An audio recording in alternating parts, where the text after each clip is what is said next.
السلام علیکم ورحمۃ اللہ تعالی وبرکاتہ۔ مرکز اہل سنت جامعہ رضویہ منظر اسلام کے یوٹیوب چینل ہم سبق درس نظامی میں آپ کا خیر مقدم ہے۔ پیارے بچوں، جنہوں نے اب تک ہمارے چینل کو سبسکرائب نہیں کیا ہے وہ ضرور سبسکرائب کر لیں اور بیل آئیکن بھی ٹچ کر دیں تاکہ کوئی بھی اپلوڈ آئے وہ اس کی نوٹیفیکیشن آپ تک فوراً پہنچ جائے، اور اپنے ساتھیوں سے بھی شیئر کریں، اور بات پسند آئے تو لائک بھی کریں۔ اب آپ کے سامنے شرح تہذیب کی تلخیص جو امداد اللبیب لفہم التہذیب کے نام سے ہے، اس کتاب کو پڑھائیں گے مفتی محمد قمر صاحب۔ آپ ان کو بغور سماعت فرمائیں۔ السلام علیکم ورحمۃ اللہ وبرکاتہ۔ بسم اللہ الرحمن الرحیم۔ وللمشروطۃ العامۃ الحینیۃ الممکنہ۔ یہاں سے مصنف علیہ الرحمہ مشروطہ عامہ کی نقیض کے تعلق سے گفتگو کو شروع فرماتے ہیں مشروطہ عامہ کی نقیض حینیہ ممکنہ آتی ہے۔ مشروطہ عامہ کی نقیض حینیہ ممکنہ آتی ہے۔ اب پہلے ہم مشروطہ عامہ کو سمجھیں کہ مشروطہ عامہ کس کو کہا جاتا ہے، اس کے بعد ہم اس بات کو سمجھیں گے کہ اس کی نقیض حینیہ ممکنہ کیوں آتی ہے۔ تو سنیں، مشروطہ عامہ کہتے ہیں کہ جس میں نسبت کی ضرورت کا حکم لگایا گیا ہو جب تک کہ وصف موضوع موجود ہو۔ مشروطہ عامہ وہ قضیہ ہے کہ جس میں نسبت کی ضرورت کا حکم لگایا گیا ہو، کب تک؟ جب تک کہ وصف موضوع موجود ہو۔ لہٰذا ہم کو یہ بات پتہ چل گئی کہ مشروطہ عامہ میں نسبت کی ضرورت کا حکم ہوتا ہے۔ کب تک ہوتا ہے؟ جب تک کہ وصف موضوع کیا ہو، موجود ہو۔ لہذا اب مشروطہ عامہ کی نقیض ایسی ہی چیز بن سکتی ہے کہ جس میں نسبت کی ضرورت کا سلب ہو، جس میں نسبت کی ضرورت کا سلب ہو، ایسی چیز ہی مشروطہ عامہ کی نقیض بن سکتی ہے۔ تو ہم نے دیکھا ایسی چیز کون سی ہے کہ جس میں نسبت کی ضرورت کا سلب ہو، جس میں نسبت کی ضرورت کا سلب ہو۔ تو غور و فکر کرنے کے بعد ہم کو پتہ چلا ایسی چیز کیا ہے، حینیہ ممکنہ ہے۔ کیوں؟ اس لیے کہ حینیہ ممکنہ وہ ایسا قضیہ ہے کہ جس میں ضرورت کے سلب کا حکم لگایا جاتا ہے حکم کی جانب مخالف سے، اور یہ کس اعتبار سے لگایا جاتا ہے؟ وصفیت کے اعتبار سے لگایا جاتا ہے۔ مشروطہ عامہ کس کو کہتے ہیں؟ مشروطہ عامہ کہتے ہیں اس کو کہ جس میں نسبت کی ضرورت کا حکم لگایا گیا ہو۔ تو اس لیے مصنف علیہ الرحمہ نے فرمایا کہ مشروطہ عامہ کی نقیض حینیہ ممکنہ آتی ہے، کیونکہ مشروطہ عامہ میں نسبت کی ضرورت کا حکم لگایا جاتا ہے جب تک کہ وصف موضوع کیا ہو، موجود ہو، اور حینیہ ممکنہ وہ ہے کہ جس میں ضرورت کے سلب کا حکم لگایا جاتا ہے وصفیت کے اعتبار سے۔ لہذا مشروطہ عامہ کی نقیض کیا ہوئی؟ حینیہ ممکنہ ہوئی۔ اس لیے مشروطہ عامہ کی نقیض حینیہ ممکنہ آتی ہے۔ وَلِلْمَشْرُوطَةِ الْعَامَّةِ أَيْ نَقِيضُ الْمَشْرُوطَةِ الْعَامَّةِ، یعنی مشروطہ عامہ کی نقیض کیا؟ حینیۃ ممکنۃ، حینیہ ممکنہ ہے۔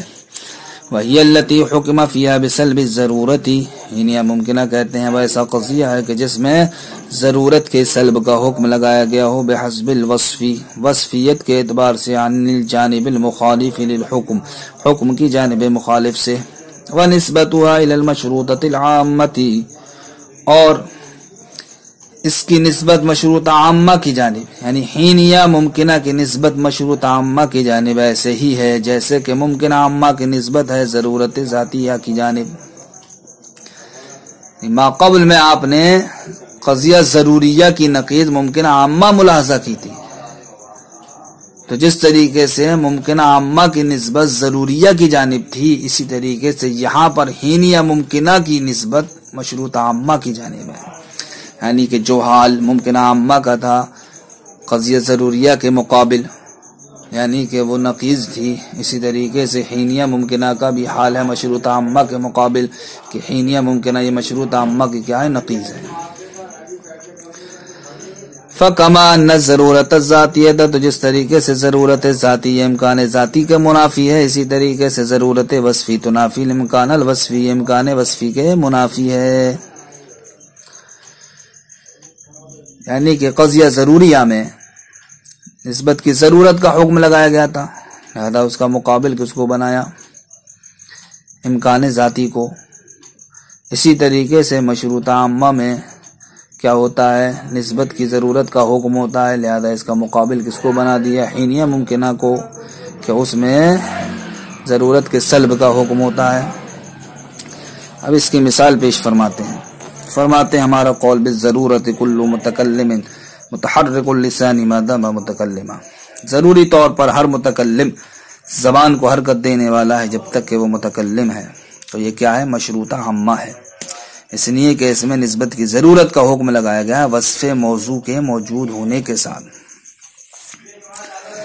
لہذا اب اس کی نقیض کیا ہوگی؟ حینیہ ممکنہ، وہ کیا؟ وہ ہمارا قول لیس بعض المتکلم بمتحرک اللسان حین هو متکلم بالامکان، کہ بعض متکلم زبان کو حرکت دینے والے نہیں ہیں جس وقت کہ وہ متکلم ہے امکان عام کے طریقے پر۔ امکان عام کے طریقے پر مطلب کیا؟ کہ حکم کی جانب مخالف سے ہم وصفیت کے اعتبار سے ضرورت کا کیا کر دیں؟ سلب کر دیں۔ تب جانب مخالف کیا ہے حکم کی؟ جب یہ کیا ہے؟ سالبہ جزیہ ہے تو اس کی جانب مخالف ہوگی موجبہ جزیہ۔ کیا ہوگی؟ موجبہ جزیہ۔ موجبہ جزیہ اس کا معنی اخذ کرنے کے بعد پھر ضرورت کا سلب کریں تو وہ یہ ہوگا کہ بعض متکلم کا زبان کو حرکت دینا ضروری نہیں ہے، بعض متکلم کا زبان کو حرکت دینا ضروری نہیں ہے۔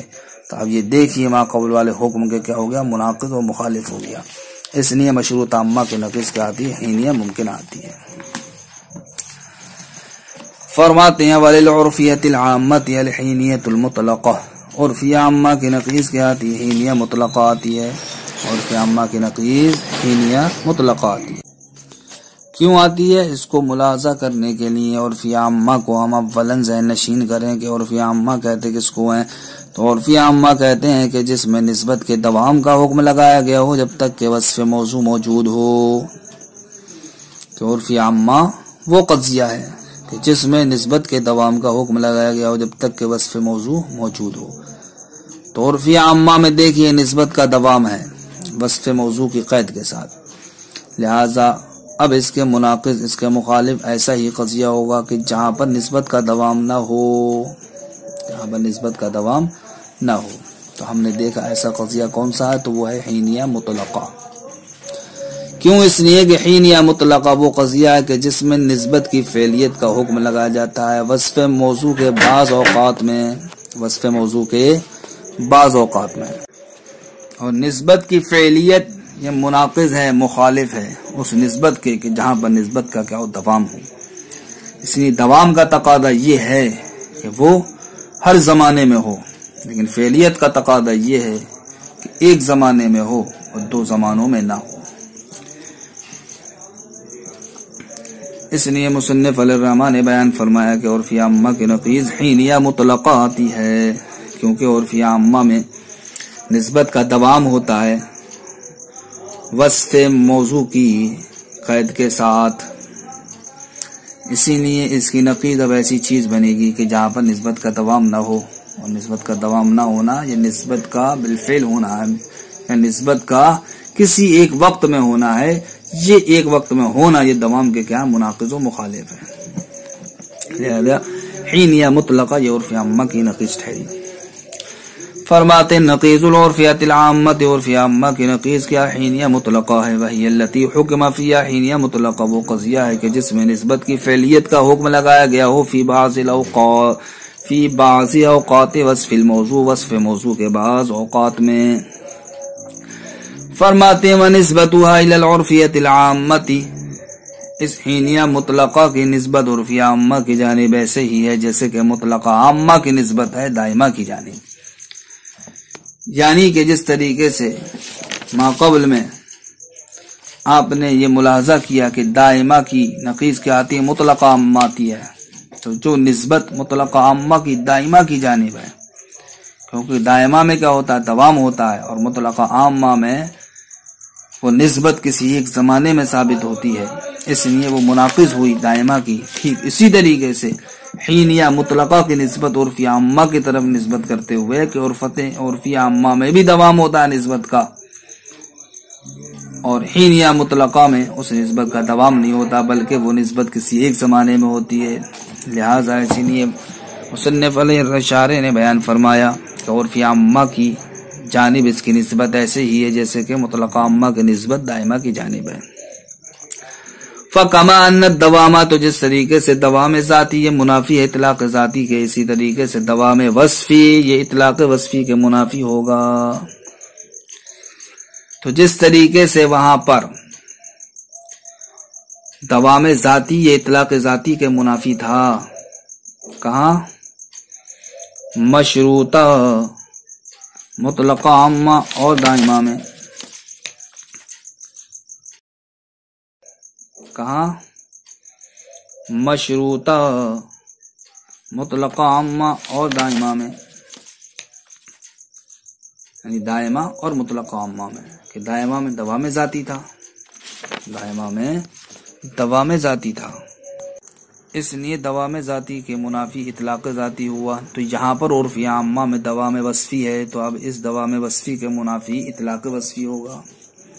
مثال پیش فرماتے ہیں، دائماً کل متکلم متحرک اللسان ما دام متکلما، دائمی طور پر ہر متکلم زبان کو حرکت دینے والا جب تک کہ وہ کیا متکلم ہے۔ فرماتے ہیں عرفیۃ عامۃ، یہ کیا ہے؟ قضیہ عرفی عامہ ہے، نقیض ہوا اس کی نقیض کیا؟ حینیہ مطلقہ ہے، اور وہ کیا ہے؟ حینیہ مطلقہ ہمارا قول لیس بعض المتکلم بمتحرک اللسان حین هو متکلم بالفعل۔ وَعْلَمْ أَنَّ نقیض الوقتیہ المطلقہ سے، جن کو مصنف علیہ الرحمٰن نے جن قضیوں کی نقیض کو بیان کرنے سے چھوڑ دیا شارح، ان قضیوں کی نقیض کو اولاً بیان فرما رہے ہیں، اور پھر بیان مصنف کے بیان نہ کرنے کی وجہ بھی ذکر فرمائیں گے۔ فرماتے ہیں کہ وقتیہ مطلقہ کی نقیض کیا آتی ہے؟ ممکنہ وقتیہ آتی ہے۔ وقتیہ مطلقہ کی نقیض ممکنہ وقتیہ آتی ہے۔ ممکنہ وقتیہ کس کو کہتے ہیں؟ وَهِيَ الَّتِي حُكْمَ فِيهَا بِسَلْبِ الضَّرُورَةِ، وہ قضیہ ہے کہ جس میں ضرورت کے سلب کا حکم لگایا گیا ہو، فی وقت معین، وقت معین میں، عن الجانب المخالف للحکم، حکم کی جانب مخالف سے، کہ ممکنہ وقتیہ وہ ایسا قضیہ ہے کہ جس میں ضرورت کے سلب کا حکم لگایا گیا ہو، لیکن یہ حکم لگایا جانا حکم کی جانب مخالف سے ہو وقت معین میں۔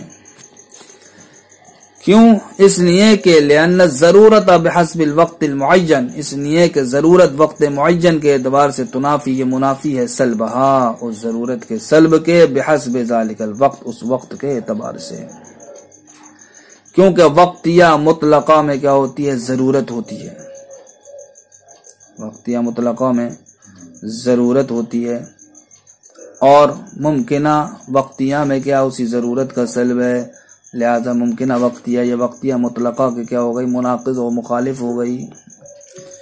جیسے ہمارا قول کل نفس ذائقۃ الموت بالضرورت فی وقت معین، ہر نفس موت کا ذائقہ موت کا مزہ چکھنے والی ضروری طور پر وقت معین میں۔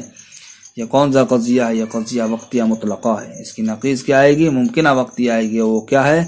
ہمارا قول بعض النفس لیس بذائقۃ الموت فی ذلک الوقت المعین بالامکان، کہ بعض نفس بعض جانیں اس وقت معین میں موت کا مزہ چکھنے والی نہیں ہے، امکان عام کے طریقے پر۔ فرماتے ہیں وَنَقِيضُ الْمُنْتَشِرَةِ الْمُطْلَقَةِ، منتشرہ مطلقہ کی نقیض کیا؟ ممکنہ دائمہ ہے۔ ممکنہ دائمہ کس کو کہتے ہیں؟ وہ ایسا قضیہ ہے کہ جس میں ضرورت کے سلب کا حکم لگایا گیا ہو دائمی طور پر حکم کی جانب مخالف سے۔ تو ممکنہ دائمہ میں کیا ہوتا ہے جناب والا؟ ضرورت کے سلب کا حکم لگایا جاتا ہے، لیکن یہ کیا ہوتا ہے؟ دائمی طور پر ہوتا ہے حکم کی جانب مخالف سے۔ کیوں؟ اس لیے کہ منتشرہ مطلقہ میں کیا ہوتی؟ ضرورت ہوتی ہے وقت غیر معین میں، وقت غیر معین میں، کیونکہ ضرورت وقت غیر معین میں یہ منافی ہوتی ہے اس نسبت کے سلب کے تمام اوقات میں، ضرورت کے سلب کے تمام اوقات میں، کیونکہ کسی ایک چیز کا وقت غیر معین میں پائے جانا یہ منافی ہے تمام اوقات میں اس کے سلب کے. تمام اوقات میں سلب کر دیا جائے، تمام اوقات میں سلب کرنے کی بنیاد پر وہ وقت غیر معین بھی اس میں داخل ہو جائے گا. تو جب وقت غیر معین بھی اس میں داخل ہو گیا تو وقت غیر معین کی بھی کیا ہو جائے گی؟ نفی ہو جائے گی. اس لیے فرمایا لأن الضرورت، اس لیے کہ ضرورت فی وقت میں غیر معین، وقت غیر معین میں تنافی، یہ منافی ہوتی ہے سلبہ، ضرورت کے سلب کے، فی جمیع الاوقات، تمام اوقات میں. جیسے کہ ہمارا قول کل انسان متنفس بالضرورت وقتا ما، یہ قضیہ ہے جو منتشرہ مطلقہ ہے، اس کی نقیض کیا آئے گی؟ ممکن دائم آئے گی. وہ ہمارا قول بعض الانسانی لیس بمتنفس بالامکان فی جمیع الاوقات. یہاں سے شارح یہ علت بیان فرماتے ہیں کہ آخر مصنف نے وقتیہ مطلقہ کی نقیض کو، منتشرہ مطلقہ کی نقیض کو کیوں ذکر نہیں فرمایا؟ تو فرماتے ہیں شارح ان دونوں کی نقیض کو اس نے ذکر نہیں فرمایا کہ ان دونوں کی نقیض سے کوئی غرض متعلق نہیں ہوتی ہے. والمصنف لم يتعرض، اور مصنف نے نہیں پیش فرمایا لے بیان نقیض الوقتیتی، وقتیہ کی نقیض کے بیان کو، وقتیہ مطلقہ کی نقیض کے بیان کو، والمنتشرتی، اور منتشرہ مطلقہ کی نقیض کوئی بیان کو. مطلقتین کا تعلق وقتیہ منتشرہ دونوں سے ہے، یعنی ترجمہ ہوگا وقتیہ مطلقہ اور منتشرہ مطلقہ کی نقیض کے بیان کو مصنف نے پیش نہیں فرمایا. کیوں؟ لأن الغرض لا يتعلق به، اس لیے کہ ان دونوں کے ساتھ غرض یا مقصد متعلق نہیں ہوتا ہے.